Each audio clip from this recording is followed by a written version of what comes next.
I started having these feelings like very early on in my life. And you can imagine that being in an environment that is solely surrounded around the fact that type of behavior is not okay, you recognize early on as a kid, either conscious or subconsciously. When I was 16, 17 is when I came out for the first time. It was very dramatic. Left home because the option was either I break up with my girlfriend right away and submit my life back to God, because that was, you couldn't have both. You couldn't believe in a higher power and be gay. So those were my choices. It was that or I couldn't live at home anymore. Wow. Yeah. Thank you for sharing that. Natalie Jones brings authenticity and strategic vision to her role as vice president of Build to Rent after navigating a path far more complex than most. Growing up homeschooled in a religiously conservative Florida, Georgia family, she navigated the difficult process of coming out twice, first at 17, then again at 26, despite losing relationships with most family members. This difficult journey taught her the value of genuine connection, something she brings to her multifamily career, which became the consistent force during her most difficult transitions. The industry was my family. There was a lot of people in it, whether leasing or maintenance techs or supervisors or whatever, that it was like a very temporary career for them, a temporary job until they were going to their next thing. I think one of the ways that the industry has changed for the good in so many ways is that like people are building full careers, long-term careers where they can support their family. Like the pay has increased and it allows people to do a function in a job that one, they love. Being in the industry, do you have any like crazy stories? Oh gosh, that's a good question. Awesome. Natalie, welcome to the show. Thank you. So excited to be here. Yeah, I'm really excited for this because first of all, thank you for moving your flight. I know this was like, we scheduled this super last minute, but I was really glad that John recommended you and I could catch you before you head out. Totally. No, I'm excited. I love John to death and his episode was great. So just really excited to be here. Yeah, awesome. So why don't we start so maybe you can tell me a little bit about you in your early years, where you grew up, and we'll go from there. Sure. Well, it's funny because I like to tell people I grew up on the Florida-Georgia line, because that's essentially very true. I grew up mostly in Tallahassee, Florida, or Thomasville, Georgia, both right on the Florida-Georgia line.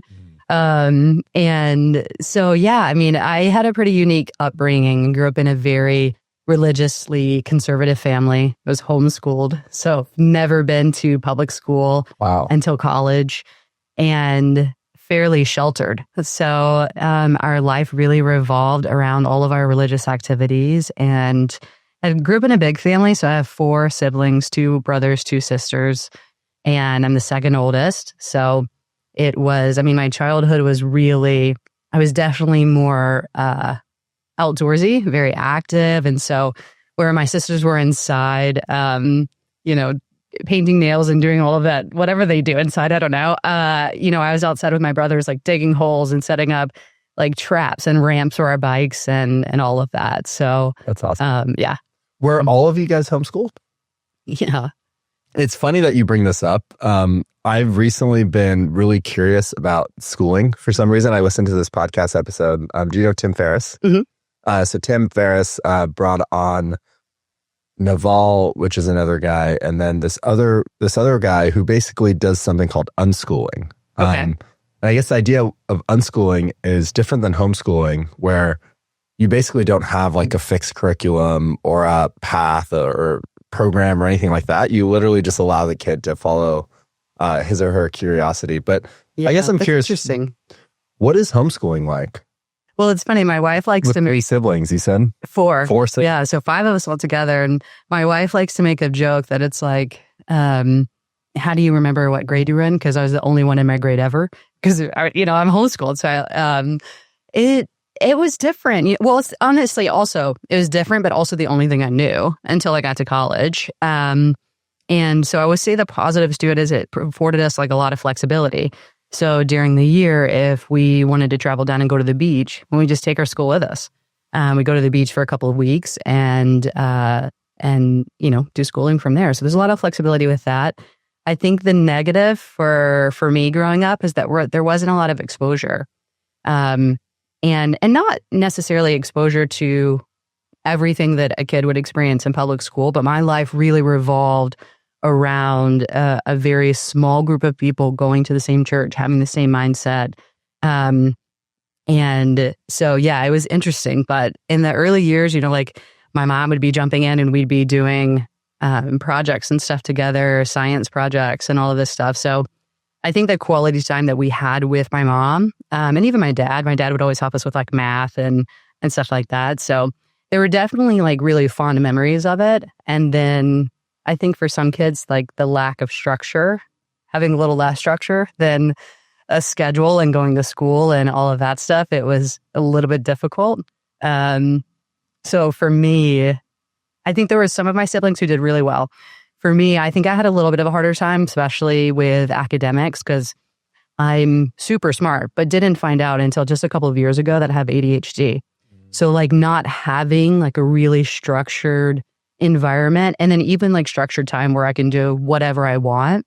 I wasn't always good at like self-pacing myself, if that makes sense. Yeah.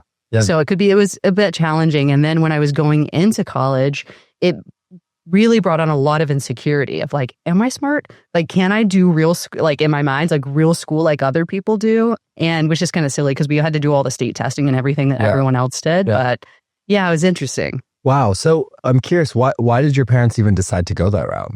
What was their thinking? It was for religious reasons, right? Like they didn't want us to be exposed to anything outside of our beliefs and environment.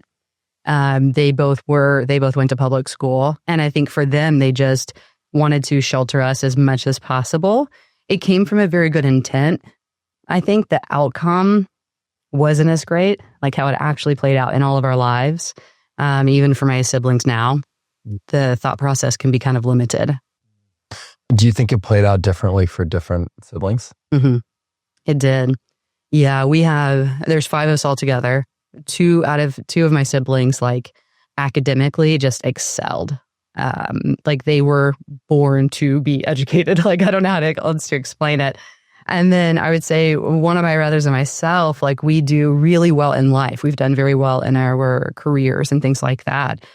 But the structure of schooling or lack thereof was like a little bit more difficult. And I think for my older sister, I don't know. I don't know how it really impacted her too much. Mm-hmm. It's funny you bring up the ADHD thing. I felt like I always had ADHD throughout my life too. But I only recently got tested, and my brother also has ADHD, has had ADHD all his life. And I think he actually got tested early, took medication, all this stuff.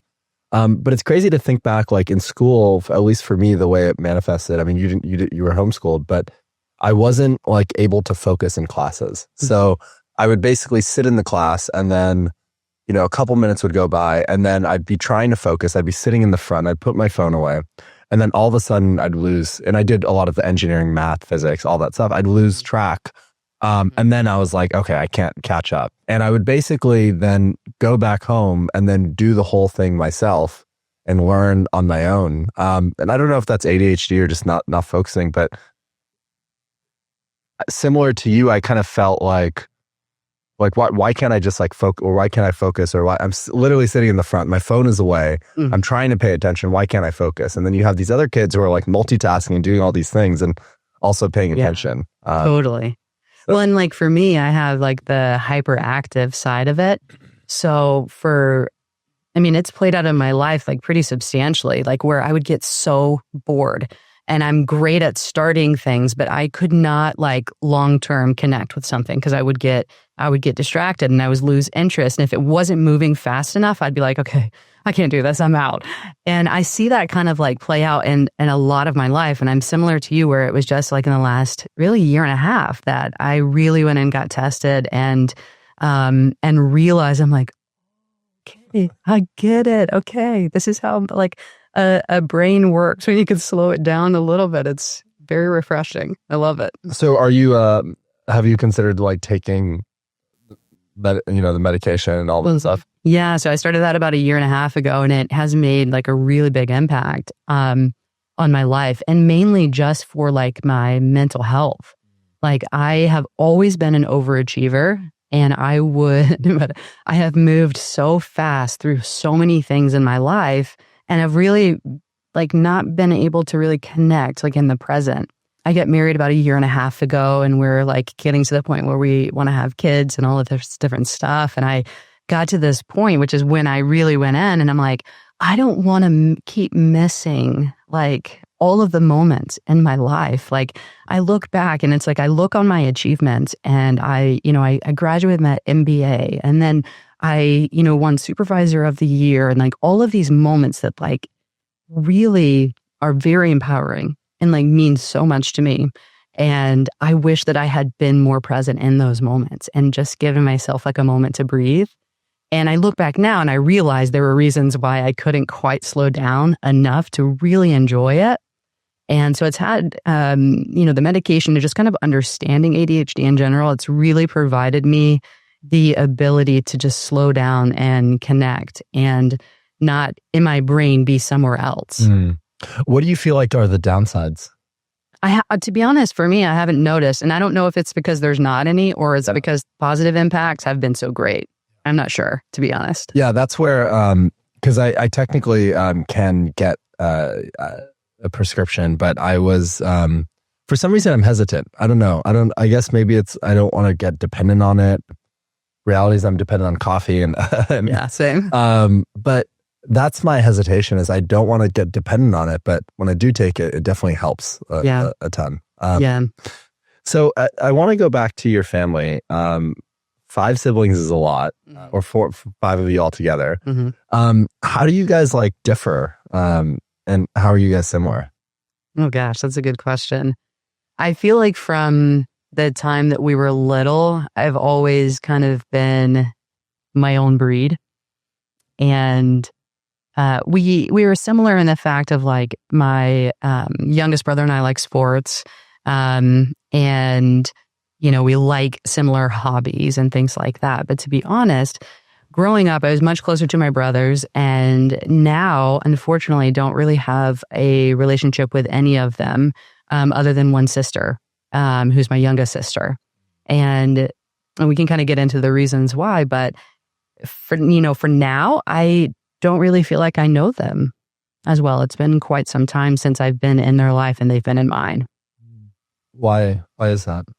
Well, like I said, I grew up in a very religious environment, and I don't want to say this, like not all religious environments have this belief system, but in the religious environment that I grew up in, it was considered like if you were gay, you were like straight on your way to hell. And so I started having these feelings like very early on in my life, and you can imagine that being in an environment that is like solely surrounded around the fact that type of behavior is not okay, you recognize early on as a kid, either conscious or subconsciously, that how you are and who you are is not okay, and it doesn't fit. And so you start to like separate how you feel and who you are, and you try to fit yourself into this box. And it causes a lot of problems like in my life, and it caused a lot of like disconnection. And so when I was 16, 17 is when I came out for the first time. It was very dramatic. I mean, I left home because the option was either I break up with my girlfriend right away and like submit my life like back to God, because that was, you couldn't have both. You couldn't believe in a higher power and be gay. So those were my choices. It was that, or like I couldn't live at home anymore. And so here I am, a 17-year-old, like I have always been more of a type A personality. So if I set my mind to something, I'm like, oh, you're not going to tell me this. And so I left home, and I literally that day left home when the decision was made, primarily by me. I'm like, no, I have to be who I am. It's a big deal. I ripped my family to shreds. And I had nowhere to go. Like I literally walked down the street from my house, and the community school that I was going to at the time was probably like 7 miles. And so I literally walked from my house to the community college with no plan, no clothes, like nothing. I didn't have anything, just my being. And there was a lady there that was in my class and honestly just took pity on me. And she was like, wow, this is terrible. You can come and live with us. So there's some wild stories. I was gone out of our house for like 1.5 years but there are some wild stories that happened during that period of time. I went home with a stranger and lived like on their couch in a mobile home in like this small town in South Georgia. And just so that I could be myself. And yeah, so there's some crazy things that really went on during that time frame. But yeah, I mean, about a year and a half later, and it was hard, right? I had always been so close to my family my whole life. They were some of my best friends, like my siblings. And so about a year and a half in, it's getting harder and harder. Like my relationship with my girlfriend, I'm like, man, I have done all this crazy like stuff to come out and leave home. But this is like a high school relationship. Like it's not going to last for the most part. And so when that started to be like, okay, I'm like, I don't think this is who I want to be with. Then the grief of not having your family really like starts to set in. Your adrenaline is coming down. You're not like fighting for this cause. And you're like, okay, it's just me by myself. And I remember going through a Burger King drive-thru, and my mom and my two youngest siblings were like inside ordering. And I was going through the drive-thru. I got my food and I would like look inside and I see my mom and my youngest siblings, and all of them just start crying right away, just bawling. And I couldn't help myself. Like I start just crying in the car. And later that day, I called my mom and was like, you know what?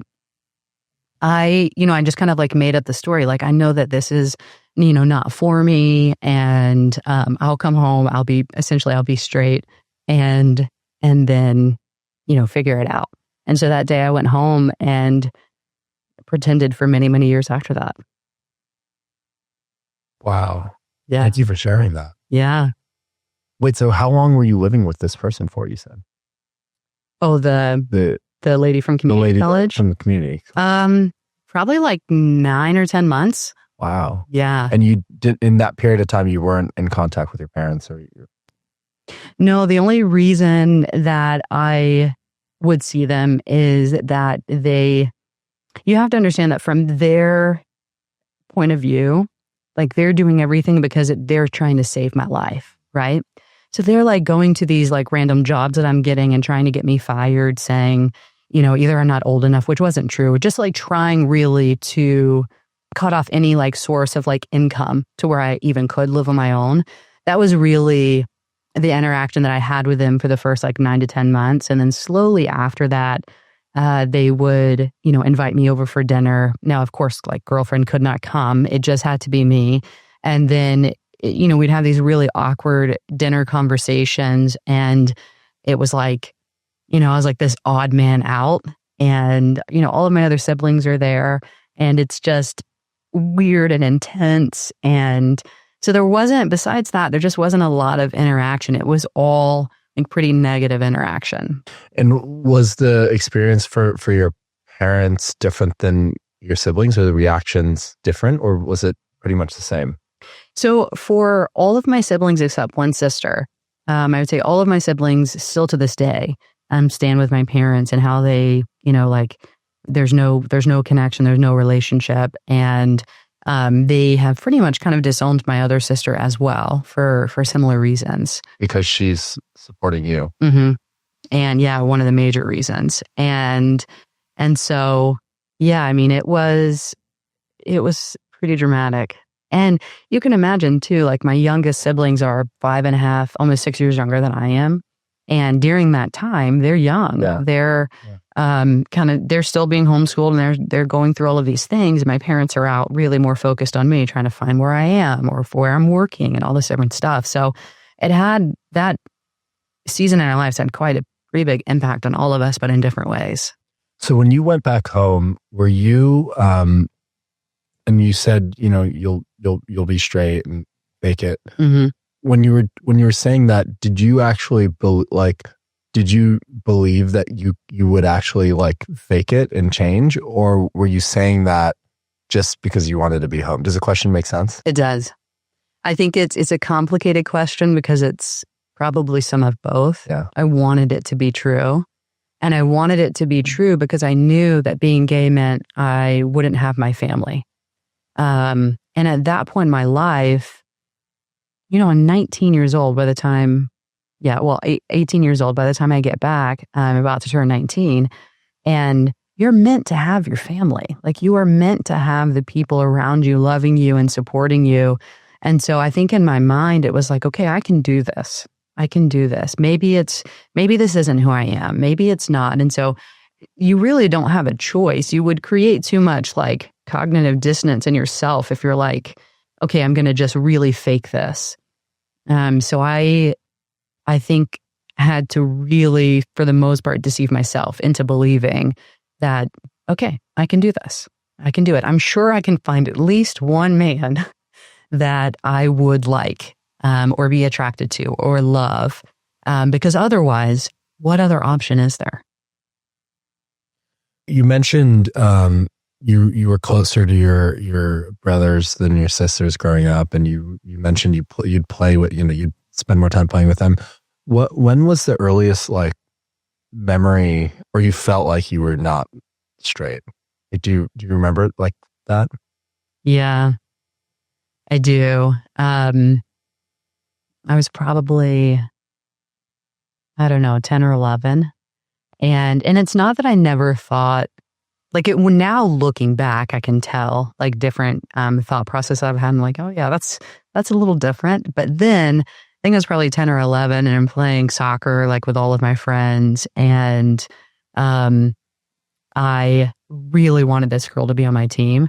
But these two other boys had crushes on me. And so they're like trying to get me on their team. So anyway, they pick me. And I'm like so mad because I really wanted to be on this girl's team. And so I just remember like, there's a level of like, you want people to be your friends, right? And that's all great. And then there's another level where you're like, I care way more about this than like on a friend level.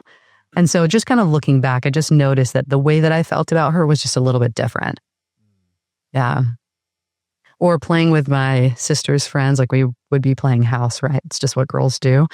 And I would always volunteer to be the husband. And I never wanted to be like, I didn't want to be the wife. But in my mind at that point, it was like, oh, this makes sense because I see myself in this way, because it was only like a husband or a wife. At that point in my life, you didn't see like a wife and a wife or a husband and a husband, Yeah. You move back in your house. How long are you like, again, playing the straight card? Yeah. 19 to 26 years old. Wow. Yeah. Very long time. So all through college and beginning of your career and is this to society at whole? Everyone, every single person. So when I was 19, I went to Bible school. I was in Bible school for a couple of years, then finished up my undergrad in California. And in 2013, I think, I moved back to live near my family and work on my MBA.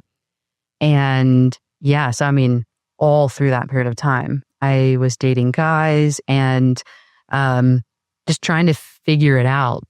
Because again, I knew what the cost was. So it was, either that or going through what happened when I was 17 all over again.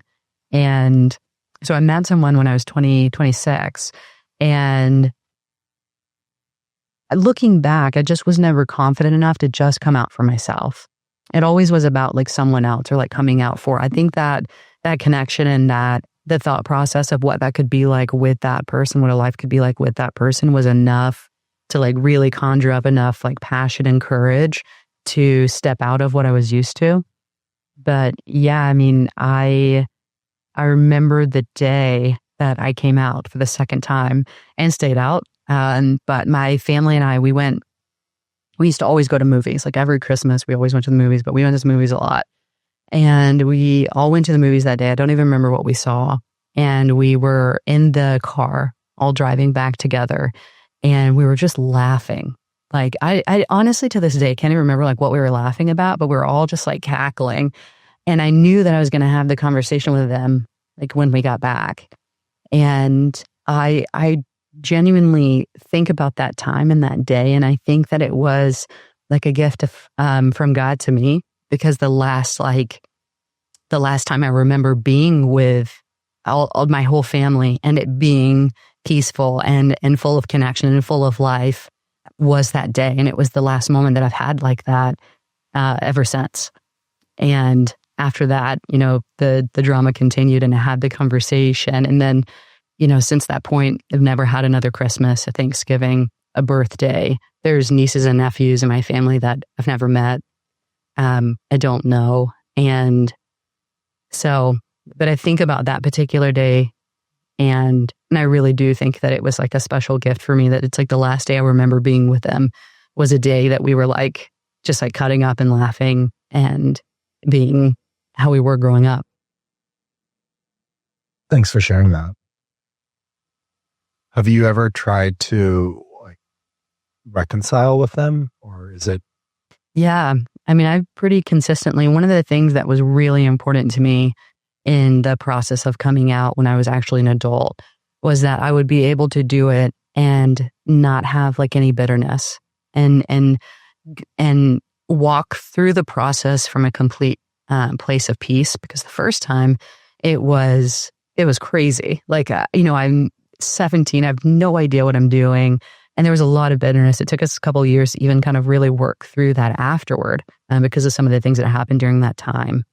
And I wanted this time to be where I could sit down and I could explain, hey, like, I went through the conversion therapy you asked me to go through. And I went through however many programs and I've done all of the things and they did not work. This is truly who I am. And I want to be able to live my life that way. And so I do feel really proud of that. I feel like I've been able to maintain that from that time. And so I have communicated many, many, many times over the last decade, like, I still want relationship with you. And I would love to be there for the moments. The greatest grief in my whole life is missing all of the moments. I would love to have relationship. But from their point of view, they cannot have relationship with me in an active, like, gay lifestyle. And what they would say is they can't have me around the grandchildren. They can't condone, like, my way of life. And that's why that's why I'm not invited to anything. And there's so much disconnection. But I think I've been really clear from my point of view that I've always wanted a relationship. And from their perspective, do they feel that, like, because I'm just trying to understand and put myself in their position, and then put myself in your position. Do you feel like do they think there's any genetic component to it, or no? They think it's they think it's evil. They think it's like you've been taken over or something, or? Well, they think that it is sin, and that in your life you choose whether to live in sin or to not, right? They would consider it the same as, like, if you're an adulterer or a murderer or a whatever else, like, that people choose to live in sin or to not. And so their point of view is that because I've chosen to live in sin, they can't condone that. And it is interesting because when I share my story, especially like in the community, I'll have, like, honestly, anywhere I go, I tend to always find, or they find me, like, the closeted queer person who really wants to come out. And I don't know how to explain it, but they always find me. And, like, we end up having this, like, great conversation. But anytime that I do share my story, it's really like, it's important that people understand that they are not, like, my family is not, they're not bad. They are just so, in my opinion, so brainwashed to the fact that they really genuinely believe with their whole being that what they're doing will save my life. That the lack of relationship will push me so far that I will come back to what they would consider, like, the Lord or God. What are some of the things that people come to you with? You said the closeted. Like, when you say they come to you, you mean, like, you just meet them and they know that you're gay and they basically open up? Is that? Yeah, essentially. And there's different, and I will, to be fair, it's a lot of kids, like, from either Bible school or that I knew growing up, and they look at me and they're like, whoa, like, she did it. And it cost her a lot. Like it cost her a lot, but she did it. And so they'll reach out and they're like, I'm having these feelings. I don't know what to do with them. And so we'll end up kind of talking through that. I think a lot of it is that in the communities that they're a part of, there's just no one to talk to. And there's not a lot. When I grew up, there was not, and it again was due to exposure because there was in the world, just not anywhere around me. You didn't see like positive queer representation. And so, yeah, I think that's a part of it where they're like, wow, you know, she's happy. She got married. Like she has a life. She has a career. She has like all of these things. Like it's positive and it's healthy and it's happy. I want that. Like I didn't know that I could have that. How has your relationship with religion changed at all? Sounds like you're still religious. Oh man, it's changed in every way. I think it's always changing and ever evolving. It's in the kind of the religious culture that I grew up in, and it's all over the world, but we call it kind of like deconstructing, like where you're kind of like taking apart, because it's so embedded in you, right? It's your whole life. It has an impact on your way of thinking in ways that you don't even understand. Some of it really good and then some of it not. And so you really have to spend, really the last decade, like taking apart the negative and then building back like what I feel like is important. And I would consider myself having faith that looks very different than how I grew up. But I think when you look around and you see life, it would be hard for me to say that there's not some sort of higher power. That I think the mystery of faith is, I think, the thing that gets lost on people. Like we have to define it so black and white to like be like, well, I'm a part of this group, like, and this is what I believe. And for me, it's not like that. For me, it's just like, I think that looks like love, and I think it looks like goodness, and it looks like community and connection and relationship. I can't think of something that would describe God better than that. Mm. Yeah, there's this guy Naval, and he's I don't know how to describe him. He has a big Twitter following. He was an entrepreneur, pretty wise. He's been on a lot of podcasts, and he says that there's three things that you need in life. You either need faith, kids, or a mission of some sort, and like ultimately, each of those things give you purpose. So you can either have all of them, you could have one of them, but usually you need one of those things to find purpose in life. And, you know, when I think about my relationship with like religion and faith, I wouldn't say I'm like religious. I don't have a specific religion. In fact, I've been to the church, I've been to the mosque, I've been to the temple. Yes. I find it fascinating. It is. And it's really cool. I have a Muslim friend, and we went to the mosque, and like, you know, you have to wash yourself and like pray and all that. And to me, and then I've been to church many times with my Christian friends, and it's just so beautiful because ultimately in each of these religions, it's just community, right? Like when I went to church for the first time, I was like so impressed with just the sense of community, right? You have the snacks outside, and then the church, this church rock or the music, Christian rock, and you know, people hang out after. And it was just, I was like, wow, this is like really special, you know? It is. It's that sense of belonging. I think that's the thing that people really are looking for. It's not so much about all these other things. It's the belonging. I think Brene Brown, I don't know if you know, her work is beautiful around this subject of like, what does it really mean to belong to yourself and to a community and to others? And I really think that's like the number one driver of all of that, just like you're saying. It is. Yeah. So your one sister that talks to you, what is her reasoning? What is her thought process? It's funny. Her brain is so practical. Like she is such a practical person. From early on, before I even knew, she was like kind of questioning how we grew up and like what we were taught to believe. And she would go and she would do research on Hinduism and on Buddhism and on all these other things. And early on, like again, before anyone ever knew, she's like, no, I don't know about this. And so I think because of that, she sought after friends and relationships and community that looked different than our family and was exposed to a whole lot more and developed her own way of thinking. I really honestly respect her a lot in that way. she was questioning it from pretty early on. And I think because of that, she was able to define what she wanted her life to look like. And for her, this is what she tells me, her life has always been meant to have me in it. And religion and faith should never break relationship. I think that's the main thing. It's like if it's breaking connection and breaking relationship, then like that doesn't really look a whole lot like it doesn't look like love. Tell me about your wife. Where did you guys meet? Oh my God, my wife's awesome.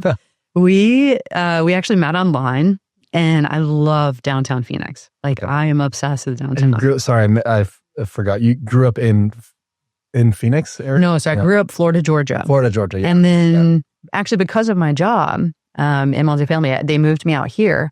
And I was traveling all over a ton and was still actually traveling. So my schedule was like Monday through Thursday, I was on a flight somewhere else. And so I was here Thursday night through Sunday. And my wife will tell you that she was worried at first with me traveling so much. She likes to say, I don't know if this is appropriate, but she likes to say she wanted to make sure I didn't have hoes in different zip codes, like because I was traveling all over.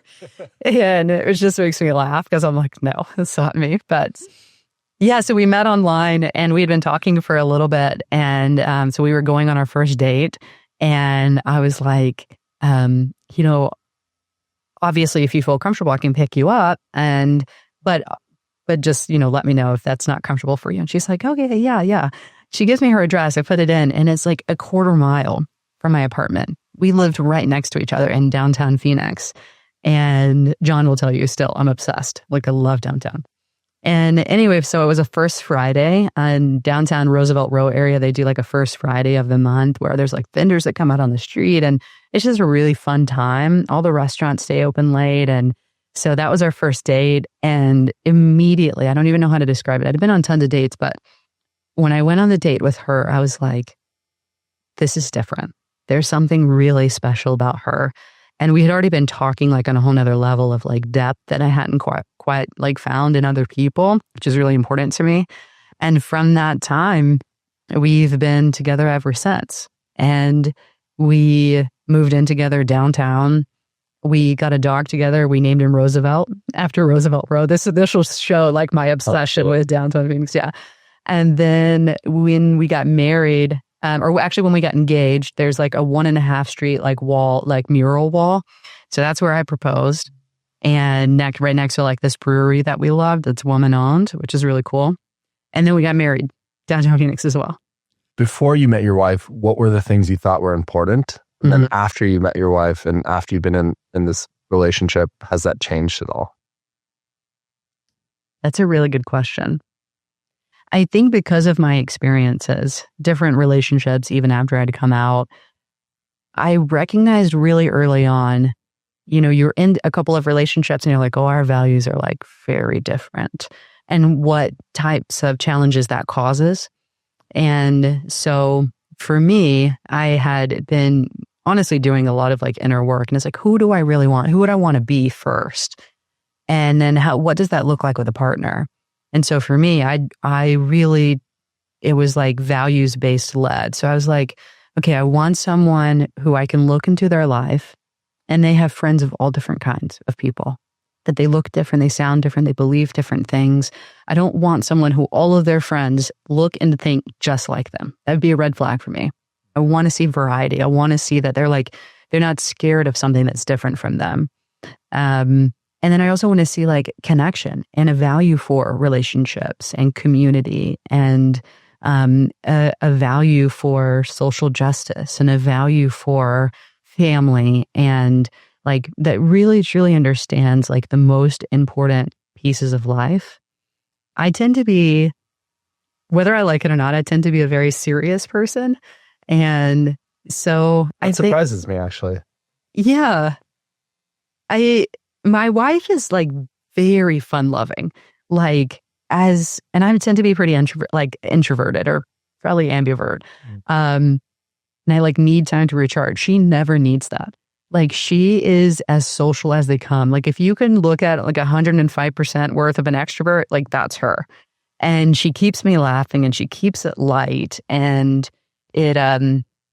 so as soon as I met her and like saw those things in her life, saw how she did relationships, saw how she treated her family, saw the things in her life that she overcame, it was pretty obvious to see. I think our third or fourth date, we had this really deep discussion on social justice. And I knew, obviously we didn't talk about it then, but way later on in our relationship, we both have said like that was the moment that I knew that there was a good, like, that it was pretty likely this was going to stick.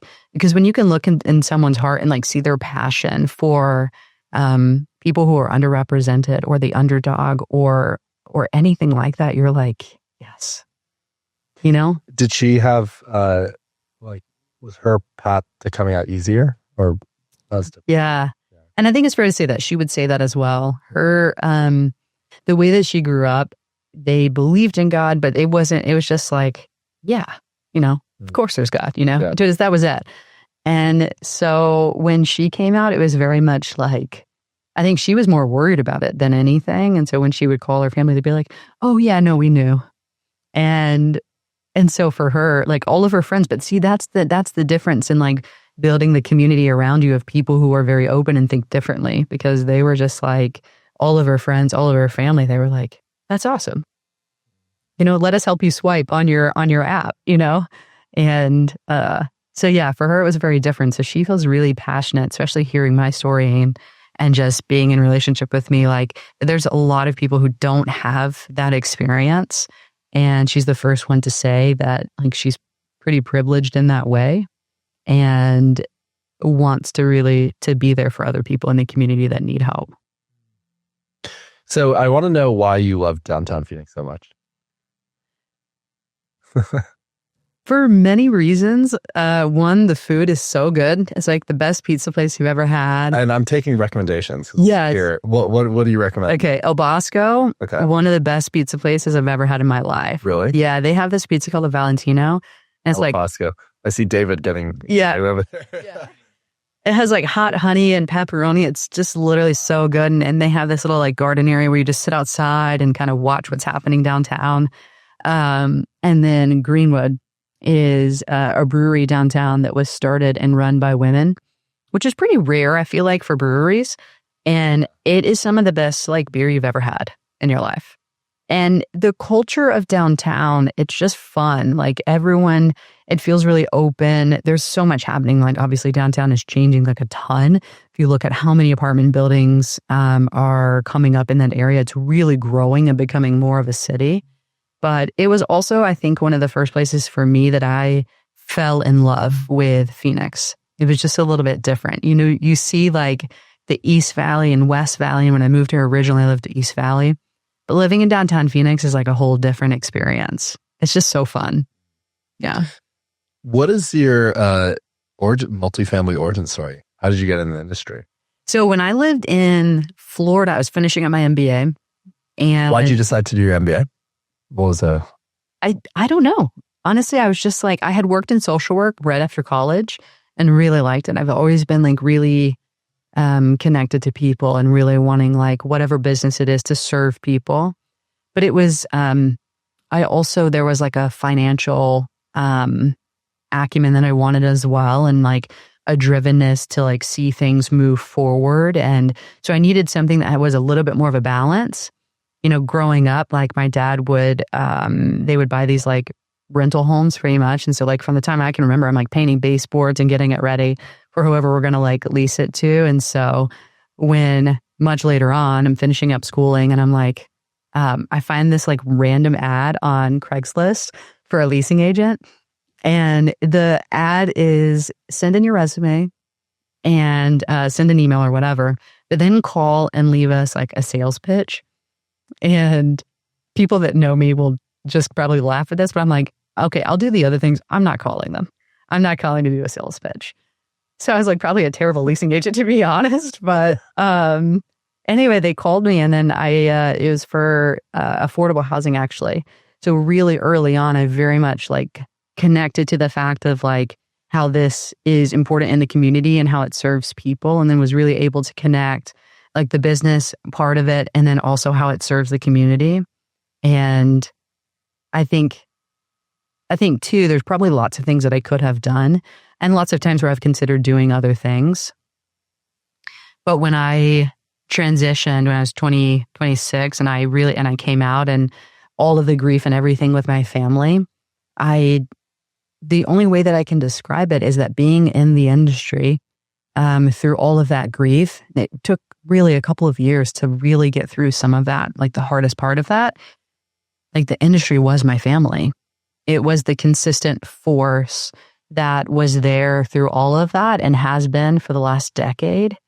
And so even to this day, it really is still such like a big part of my life. It's been the thing that has remained the same in all of the other ways that I've changed. How have you seen the industry change in the last 10 years? Well, it's interesting. I started in affordable housing for an owner manager and then transitioned to third party a couple of years ago. And so the whole like third party world is on the newer side for me. And so I think the industry's changed for the better in so many ways. Like when I got into the industry, there was a lot of people in it, whether leasing or maintenance techs or supervisors or whatever, that it was like a very temporary career for them, a temporary job until they were going to their next thing. I think one of the ways that the industry has changed for the good in so many ways is that like people are building full careers, long-term careers where they can support their family. Like the pay has increased, and it allows people to do a function in a job that one, they love. And that's not meant for everyone. You deal with a lot of crazy stuff, right? Yeah. And I think now because of that, because the pay has kind of caught up, it allows people to like build a whole career in it. And I think that's really positive. I think that was something that's in the past has been missing, not necessarily for VPs and C-suites and things like that, but for community managers and leasing agents and service techs and all of that, like having the opportunity to be able to, better support yourself.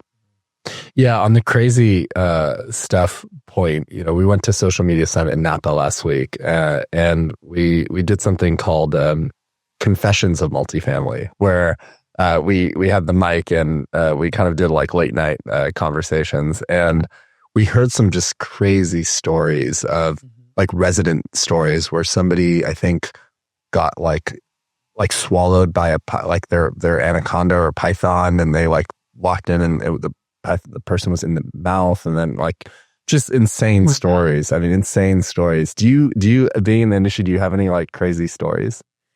Yeah, I mean, that story is probably going to make my story not seem so crazy. But as when I first, like my first year, we were renovating like the community center and everything. So everything was kind of a mess. And I'm brand new at this, right? And this girl walks in and she has on a t-shirt, but there's like this huge like lump, like right under her throat, like in her shirt. And I'm like, that's weird. But, you move on, you encounter lots of different people. So I'm like, okay. So I'm getting her information and I'm about to take her ID to like go on a tour. And all of a sudden, I'm like as close as you and I are. And I am deathly terrified of snakes. Deathly terrified. And because I was almost bit by a snake, like a huge moccasin when I was little, and I've just never recovered. And luckily I wasn't, but I'm like standing there and this snake, this head like pops out of her shirt and starts crawling up her neck. And I look up and I see this. I jump back and I'm like, holy shit. And then I'm like, oh my God, I just cursed because I'm like trying to be ultra professional. And I'm like, oh my God. And then I'm like, you know what? I'll be right back. So like I go into the back room, I close the door, I call my trainer who's my boss at the time. And I'm like, one, I have to tell you, I just cursed at someone and I know that's so unprofessional and I was like so worried about it. So the other thing is they have a snake in their shirt. Like, what can I tell them about that? Like, I cannot take this girl on a tour. What if the snake like gets loose? Like, oh my God. I'm terrified. And she's like, just let them know that we're not allowed to have reptiles like in the apartment home. And she's like, just relax. I'm like, okay. So I go back and I tell her and she's like, oh, okay, yeah, well, I wouldn't want to live here. And then they leave and I'm like, oh my God, if this is anything that's going to like indicative of what my career is going to be like, then this is nuts. Oh. And it's only gotten crazier since then. You know, it's like every day there's something new that pops up and you're like, how did that even happen? How did that even happen? Like you just see the craziest stuff. But really early on, like that was kind of like my introduction. I'm like, oh my God. That's great. And was she like a weird? Was she weird or just like normal? Well, personally, this is going to be like a judgment on my part. But I'm like, if you have a snake in your shirt, you're weird. Like, you know? Exactly. That's fair. That's fair. Yeah. You just see walking around with a snake in her shirt. And you don't tell anybody. It's so weird. And you just want to go do an apartment tour? Yeah. That's pretty funny. So what's next for you? What do you want to stay in the industry? Would you ever move out of the industry? I don't know. I mean, I think for right now, like the industry it gives me what I want and what I desire in life, which is to be able to focus on teams and leading people and then, and driving results forward. So I can't really, I'm sure those skill sets could be applied other places, but for now I like what I'm doing. And I think the number one thing is that if I ever thought about doing something different, it would be the people in the industry that I would miss the most. Like, you know, like John Carlson and Stefani and like all the people that I work with, Anne and it would just be like not seeing them at all the events. And we're just so connected. Like it's, so that would be tough. So no, I don't really have plans of doing anything different. I want to ask you one final question. For anybody listening that is going through, the transition of coming out or dealing with something that you dealt with or knows people that are dealing with something that you had to deal with at such a young age, what would you tell them? I would tell them to hang on with everything they've got because it will get better and they will make it to the other side and they will, on the other side, experience a level of joy that they never thought was possible.